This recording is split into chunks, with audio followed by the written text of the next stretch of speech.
The third indispensable element in building the new prosperity is closely related to creating new jobs and halting inflation.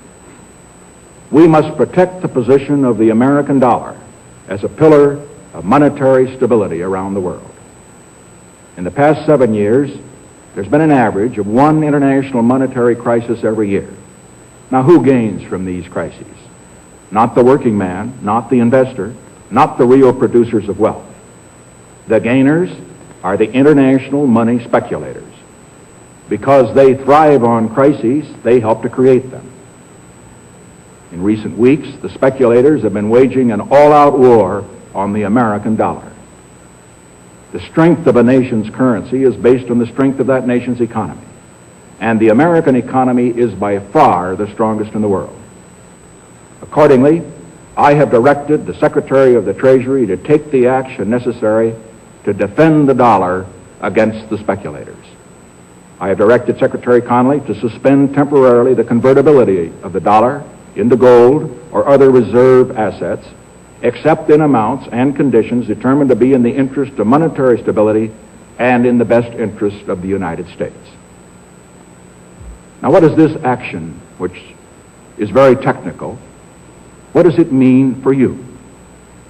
Let me lay to rest the bugaboo of what is called devaluation.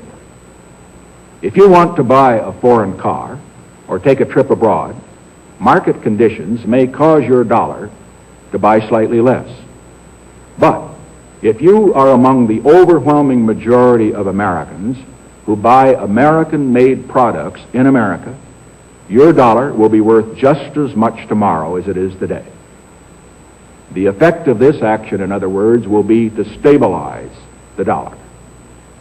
Now, this action will not win us any friends among the international money traders.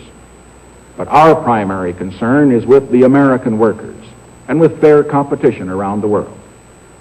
To our friends abroad, including the many responsible members of the international banking community who are dedicated to stability and the flow of trade, I give this assurance.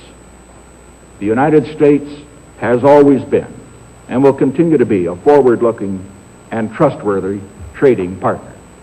In full cooperation with the International Monetary Fund and those who trade with us, we will press for the necessary reforms to set up an urgently needed new international monetary system. Stability and equal treatment is in everybody's best interest. I am determined that the American dollar must never again be a hostage in the hands of international speculators. I'm taking one further step to protect the dollar, to improve our balance of payments, and to increase jobs for Americans. As a temporary measure, I am today imposing an additional tax of 10% on goods imported into the United States. This is a better solution for international trade than direct controls on the amount of imports. This import tax is a temporary action. It isn't directed against any other country. It's an action to make certain that American products will not be at a disadvantage because of unfair exchange rates. When the unfair treatment is ended, the import tax will end as well. As a result of these actions, the product of American labor will be more competitive, and the unfair edge that some of our foreign competition has will be removed. This is a major reason why our trade balance has eroded over the past 15 years.